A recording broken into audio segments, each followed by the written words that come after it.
అదే RTV app వార్తల్ని క్షణాల్లో చదివే అవకాశం ఉంటుంది. ఒక న్యూస్ పేపర్, ఒక టెలివిజన్ ఛానల్ మీ చేతుల్లో ఎప్పుడూ ఉంటాయి. విశాఖపట్నం సముద్ర తీరంలో ఒక రాష్ట్ర భవిష్యత్తు గురించి ఒక నిర్ణయం తీసుకునే ముందు, రాష్ట్ర భవిష్యత్తు గురించి ఒక ప్రతిజ్ఞ చేయడానికి ఇక్కడికి వచ్చిన పోలీస్ డిపార్ట్మెంట్ వాళ్ళకి, అదేవిధంగా కళాశాల విద్యార్థులకి ఒకే ఒక మంచి ఉద్దేశంతో పనిచేయడానికి సిద్ధపడ్డ ప్రతి ఒక్కరికి కూడా శిరస్సు నుంచి పాదాభివందనం చేస్తున్నా. ఎందుకు ఈ మాట చెప్తున్నానంటే, నేను రాజకీయాల్లోకి వచ్చి 10 సంవత్సరాలు అయింది. 10 సంవత్సరాల్లో నేను కూడా పోలీస్ డిపార్ట్మెంట్ తాలూకా కష్ట సుఖాలన్నీ కూడా నేను కళ్ళతో చూస్తున్నా. సుఖం కన్నా కష్టం ఎక్కువ కనిపిస్తుంది. ఎన్ని గంటలకు తింటారో తెలియదు, ఏం తాగుతారో తెలియదు, ఏ టైంకి ఎక్కడుంటారో తెలియదు. ఆఖరికి మృత్యువుతో పోరాడుతున్నా కూడా డ్యూటీకి వచ్చిన సందర్భాలు కూడా చాలా చూసా. Hats off to our police, hats off. ముఖ్యంగా హోమ్ మినిస్టర్గా నేను ప్రమాణ స్వీకారం చేసిన తర్వాత ఇంకా ఛార్జ్ తీసుకోకుండానే మొట్టమొదటిగా మేడం ఏంటి డ్రగ్ మీద పడింది, మేడం ఏంటి గంజాయి మీద పడింది అని చాలామంది మాట్లాడారు. కొంతమంది బయటికి మాట్లాడలేదు, కొంతమంది బయటికి మాట్లాడారు, కొంతమంది నాతో కూడా మెసేజ్ కూడా ఫార్వర్డ్ చేశారు. మేడం, రాష్ట్రంలో ఇంకా చాలా సమస్యలు ఉన్నాయి, ఆర్థిక మాంద్యం ఉంది, అప్పుల్లో ఉంది, చాలా సిచ్యువేషన్స్ ఉన్నాయి. బట్ ఎందుకు మీరు డ్రగ్ మీద మీరు కాన్సన్ట్రేట్ చేశారు, గాంజా మీద కాన్సన్ట్రేట్ చేశారు అంటే, అందమైన విశాఖ అని, టూరిస్ట్ ప్లేస్ అని రకరకాలుగా వింటూ ఉంటే చాలా బాగుంటుంది విశాఖపట్నం గురించి. ఎందుకంటే విశాఖపట్నం వాసులుగా మనం చాలా గర్వపడతాం.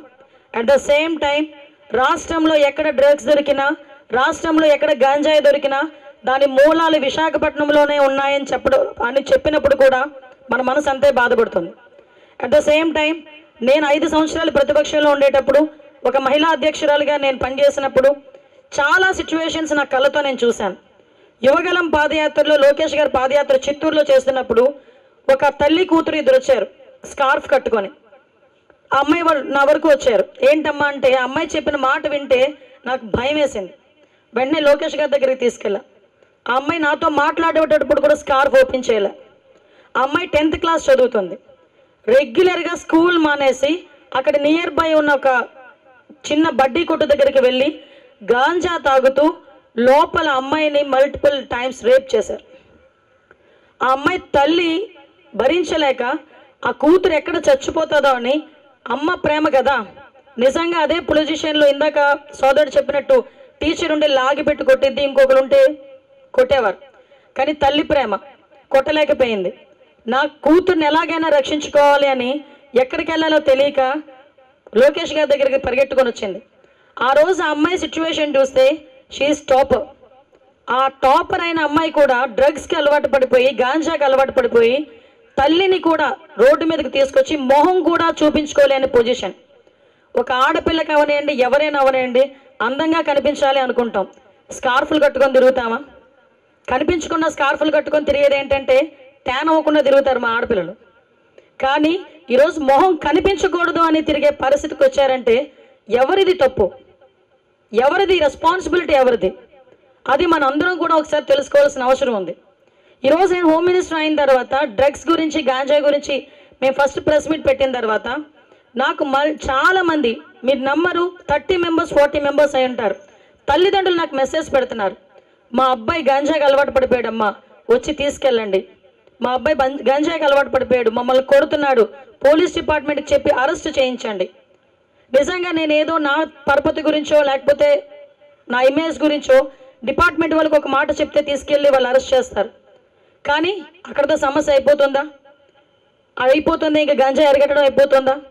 అలాగని అరెస్ట్ చేయకుండా ఉంటే ఆగిపోతుందా అన్నది కాదు. ఇక్కడ విషయం ఏంటంటే, సోషల్ రెస్పాన్సిబిలిటీ అన్నది ఏజెన్సీ నుంచి విపరీతంగా గాంజా అన్నది దిగుమతి అవుతుంది. నేను ఇంతవరకు మొన్న సిపి గారాలతో కూర్చున్నటువంటి వరకు శీలావతి అంటే చేపే అనుకున్నా. డ్రగ్ కూడా ఉంటుందని నాకు తెలియలే, గాంజాలో ఒక పార్ట్ ఉంటుందని నాకు సంగతి తెలియలే. బట్ అంటే వాళ్ళు కూడా డ్రగ్స్కి కూడా ఒక మంచి మంచి పేర్లు పెట్టుకొని వాళ్ళు ఎంత స్మార్ట్ వర్క్ చేస్తున్నారమ్మా, ఒకసారి ఆలోచించండి. ఫ్లిప్కార్ట్లో అమ్మేస్తున్నాడు డ్రగ్స్, తెలుసా? అమెజాన్లో అమ్మేస్తున్నారు, ఈవెన్ కొరియర్ సర్వీసెస్లో డ్రగ్స్ అమ్మేస్తున్నారు. అంటే ఒక డ్రగ్ అమ్మేవాడికే నీకు ఇన్ని చావు తెలివితేటలుంటే, ఐపీఎస్ ఆఫీసర్ల కింద, పోలీసుల కింద 6 నెలలు ట్రైనింగ్ అయ్యి కాకి చొక్క ఒంటి మీద పట్టగానే ధైర్యంతో సెల్యూట్ కొట్టే మన పోలీసులు ఇంకెంత స్మార్ట్గా ఉండాలో ఒకసారి ఆలోచించండి. తప్పుడు పని చేసే వాడికే అని తెలివితేటలుంటే నీతి నిజాయితీగా ఉండి రాష్ట్రాన్ని రాష్ట్ర భవిష్యత్తును ముందుకు తీసుకెళ్లడంలో 24 గంటలు కాపలా కాస్తున్న మన పోలీసులకి ఎన్ని తెలివితేటలు ఉండాలో ఆలోచించండి. Master minds the pride of India. Inter, MPC, BiPC, MEC, CEC చదివిన విద్యార్థులకు సీఏ మరియు సిఎంఏ ఫౌండేషన్ కొరకు నూతన బ్యాచెస్ ప్రారంభం. నేనేమంటానంటే స్మార్ట్ వర్క్ చేద్దాం. ఇక్కడ చాలా మంది చదువుకున్న పిల్లలు ఉన్నారు. పబ్లిక్ని ఇన్వాల్వ్ చేద్దాం. ఈరోజు ఎందుకు కొంచెం నేను ఇబ్బంది పడే పరిస్థితులు వస్తున్నాయి, మనం అందరూ ఇబ్బందులు పడే పరిస్థితులు వస్తున్నాయంటే, ఈరోజు మనం చూసుకుంటే జైల్లో ఉన్నారు. మొన్న నాకు చెప్పారు చాలామంది జైల్లో ఉన్న వాళ్ళు 1250 మంది విశాఖపట్నంలో, ఒక విశాఖపట్నం జిల్లా నుంచి 1250 మంది పైన జైల్లో ఉన్నారు. మిగతా జిల్లాలన్నీ కలిపి 385 మంది. పోనీ ఈ జైల్లో ఉన్న వాళ్ళందరూ పండించడానికి డబ్బులు ఇచ్చినవాడా, సప్లై చేసినవాడా? కాదు. రూపాయికి 10 రూపాయలకి ఆశపడి ట్రాన్స్పోర్టేషన్లో గర్భిణీ స్త్రీలు కూడా వాళ్ళ ఇల్లు గడవక బయటకు వచ్చి గంజాయిని సప్లై చేసే ఒక ట్రాన్సిస్ట్లో వాళ్ళు తయారవుతూ ఉంటే వాళ్ళు మనం అరెస్ట్ చేస్తే సుమారుగా 16 సంవత్సరాల నుంచి 25 సంవత్సరాల లోపు పిల్లలు తమ భవిష్యత్తును అంధకారం చేసుకొని జైల్లో మగ్గిపోతున్నారు. ఇలాంటి సిచ్యువేషన్స్ని ఫేస్ చేయాలా, లేకపోతే ఇలాంటి సిచ్యువేషన్ నుంచి ఒక జనరేషన్ బయటకు తీసుకురావాలా? ఈరోజు ఎందుకు గవర్నమెంట్ కూడా దీని మీద ఇనిషియేషన్ తీసుకుంది. మొన్న క్యాబినెట్ మీటింగ్లో కూడా క్యాబినెట్ సబ్ కమిటీ కూడా వేశాం. ఇందాకే మన వాళ్ళు చెప్పున్నారు. ఒకటి home department, education department, health department, tribal welfare and at the same time మనకి 4 or 5 ఐ థింక్ హెల్త్. ఈ హెల్త్ డిపార్ట్మెంట్ వాళ్ళందరం కలిపి ఒక సబ్ కమిటీ కూడా ఏర్పాటు చేసుకున్నాం. ఈ సబ్ కమిటీ ఎక్కడ పాయకరావుపేట రిమోట్ ఏరియా, ఆ పాయకరావుపేటలోని ఎక్కడ పెంటకోట, అలాంటి ఏరియాస్లో కూడా ఈరోజు గాంజా దొరుకుతుంది అంటే ఎంత మూలాల్లోకి గాంజా వెళ్ళిపోయిందో మనందరూ అర్థం చేసుకోవాలి. సో ఆ మూలాల నుంచే మనం బయటకు తీసుకురావాలంటే ఈరోజు పోలీస్ ఆఫీసర్సు, ఈ రెవెన్యూ డిపార్ట్మెంటు, హెల్త్ డిపార్ట్మెంటు, ఈ ఆర్గనైజేషన్ వల్ల కాదు, ప్రతి తల్లి దీని మీద రెస్పాన్సిబుల్గా తీసుకోవాలి. ప్రతి కుటుంబం రెస్పాన్సిబిలిటీ తీసుకోవాలి. ప్రతి వ్యక్తి, ప్రతి ప్రజలు కూడా రెస్పాన్సిబిలిటీ తీసుకోవాలి. మాకెందుకులే అనుకుంటే రేపు పొద్దున్న మీ ఇంట్లో అదే పరిస్థితి వచ్చినప్పుడు నువ్వు గగ్గోలు పెట్టడంలో తప్ప వేరే ఆప్షన్ కూడా ఉండదు. అట్ ద సేమ్ టైం చాలామంది ఇన్స్పిరేషన్ తీసుకుంటారు, కొంతమంది సినిమా హీరోస్ని, సినిమా హీరోయిన్స్ని. ఇలాంటి సిచ్యువేషన్స్లో కొన్ని సందర్భాల్లో టీవీలో కూడా వాళ్ళు కూడా యూజ్ చేస్తున్నారని టీవీలో అక్కడ వస్తూ ఉంటే కొన్ని సందర్భాల్లో బాధ అనిపిస్తూ ఉంటుంది. ఎందుకంటే వాళ్ళు ఎలా ఉంటారంటే వాళ్ళు రీల్లోని హీరోస్ కింద ఉన్న రియల్ టైంలోకి వచ్చేసరికి వాళ్ళు నిజమైన హీరోల కింద భావించే వ్యక్తులు చాలామంది ఉంటారు. అలాంటి వాళ్ళు కూడా ఇన్స్పిరేషన్ తీసుకోవాలి, ఇన్స్పైరబుల్గా ఉండాలి అనే సంగతి తెలిసిన తర్వాత 3 చెక్ పోస్టులతో ఎంతవరకు వర్క్ చేయగలం? అట్ ద సేమ్ టైం మీ అందరికీ కూడా మొన్న ఎలక్షన్ టైంలో మనం ఒక మెకానిజం యూజ్ చేశారు. ఎలక్షన్ కమిషన్ ప్రతి బూత్లోని కూడా కెమెరాస్ పెట్టారు. మీ మ్యాన్ పవర్ కూడా చాలా తక్కువ ఉంది. ప్రతి బూత్లో కూడా నేను అబ్జర్వ్ చేశాను. కెమెరాస్ పెట్టారు. కెమెరాస్ అన్నింటినీ కూడా మానిటరింగ్ ఒక దగ్గర కూర్చొని కమాండ్ కంట్రోల్ రూమ్లో కూర్చొని మీరు అందరూ కూడా మానిటరింగ్ చేశారు. ఆఖరికి మీరు ఎంత స్మార్ట్గా వర్క్ చేశారంటే అక్కడ ఎవడైనా గలాటా చేసినా దాని ఎవిడెన్స్ బేస్ చేసుకొని కేసులు కూడా కట్టున్నారు. మరి ఈ రోజు గాంజాయి విషయంలో చెక్ పోస్టుల దగ్గర మనం అలాంటి మెకానిజం ఎందుకు పెట్టుకోలేకపోతున్నాం? ఆ మెకానిజం పెట్టుకోవడానికి మనం ఏం చేయాలి? చాలామంది ఐటీ ఎంప్లాయీస్ ఉన్నారు, చాలామంది సాఫ్ట్వేర్ ఎంప్లాయీస్ ఉన్నారు, ఎంతో టెక్నాలజీ ఉపయోగిస్తున్నారు. ఆన్లైన్లో మన షాపింగ్లు కూడా చేసేస్తున్నాం. ఆఖరికి ఎంత టెక్నాలజీ మనకు ముందుకెళ్తుందంటే మనందరం కూడా ఒక్కొక్క యాప్ చూస్తూనే ఉంటే తెలుస్తుంది. సో నేనేమంటానంటే ఈరోజు అంతర్జాతీయ మాదక ద్రవ్య వ్యతిరేక దినోత్సవం సందర్భంగా ఆంధ్రప్రదేశ్లోనే కాదు ప్రపంచవ్యాప్తంగా ఉన్న తెలుగు వాళ్ళందరికీ కూడా నా హంబుల్ రిక్వెస్ట్, దీన్ని స్మార్ట్ వర్క్ చేయడానికి, మాదక ద్రవ్యాలు పట్టుకోవడానికి మీరు ఏదైనా యాప్ కనుక డెవలప్ చేయగలిగితే మాకు ఒక్కసారి చెప్పండి. దీన్ని ఎంత స్మార్ట్గా మనం పట్టుకోవచ్చు. ఈరోజు వాళ్ళు ఎంత తెలివితేటలు అయిపోయారంటే ర్యాపర్స్ దాని మీద ఏదో పౌడర్లు చల్లడం అంటే ఈవెన్ స్మెల్ కూడా చేయలేకపోతుంది. డాగ్ స్క్వాడ్ కూడా స్మెల్ చేయకుండా లేకపోయిన పరిస్థితిలో ఉంది. సో ఈ విధంగా మీ సోషల్ రెస్పాన్సిబిలిటీ తీసుకొని గంజాయిని ఇలా అరికట్టొచ్చు, లేకపోతే డ్రగ్స్ని ఇలా అరికట్టొచ్చు అని మీ సూచనలు సలహాలు కూడా మాకు తెలియజేయవలసిందిగా, దానికి కూడా వీలైతే ఒక వెబ్సైట్ క్రియేట్ చేసి మీ సూచనలు సలహాలు మేము తీసుకునేటట్టుగా కూడా మేము ఒక వెబ్సైట్ క్రియేట్ చేస్తాం. ఒక టోల్ ఫ్రీ నెంబర్ కూడా చెప్పున్నారు. కానీ ఇంతకు ముందు గవర్నమెంట్ ఏంటంటే, నేను గవర్నమెంట్ల మీద పాలిటిక్స్ మీద దీని గురించి మాట్లాడదలుచుకోలే, బట్ క్లియర్ చెప్తున్నా, ఎస్సీబీ అని ఒక ఫోర్స్ని ఏర్పాటు చేశారు. అది మన లిక్కర్ మీద పనిచేసిద్ది, శాండ్ మైన్ అన్నిటి మీద పనిచేసిద్ది. ఓన్లీ గాంజాకి సపరేట్గా ఒక డిపార్ట్మెంట్ అనేది పనిచేయాల్సిన అవసరం ఉంది. మనకి నార్కోటిక్ సెల్ అని చెప్పి ఒకటి ఉంది ఆల్రెడీ, కానీ it's not working. Last 5 years narcotic సెల్ని తీసుకెళ్ళి సిఐడిలో పెట్టున్నారు. సో దాన్ని కూడా బలోపేతం చేయాలి. డెఫినెట్గా వాట్ ఎవర్ ఇట్, మీ అందరూ కోరిక మేరకు ఈ విషయాన్ని కూడా మన గౌరవ సీఎం గారి దగ్గరికి తీసుకెళ్ళి, ఏదైతే మీకు కొంచెం స్టాఫ్ తక్కువ ఉన్నారో దాన్ని ఎలా ఫుల్ఫిల్ చేయాలనే దాని మీద కూడా మేము బాధ్యత తీసుకుంటామని ఈ సందర్భంగా మీ అందరికీ కూడా తెలియజేసుకుంటూ, రాబోయే డిపార్ట్మెంట్తో పాటు ప్రతి ఒక్కరు కూడా సోషల్ రెస్పాన్సిబిలిటీ తీసుకోవాలని మనస్ఫూర్తిగా ఆంధ్రప్రదేశ్ ప్రజలందరికీ కూడా విన్నవించుకుంటూ, ఈ అవకాశం ఇచ్చిన మీ అందరికీ కూడా ప్రత్యేకంగా ధన్యవాదాలు, నమస్కారాలు. ఈరోజు ఒక మంచి కార్యక్రమానికి మీరందరూ వచ్చేదని నేను చెప్పిన తర్వాత చెప్పండి అమ్మా.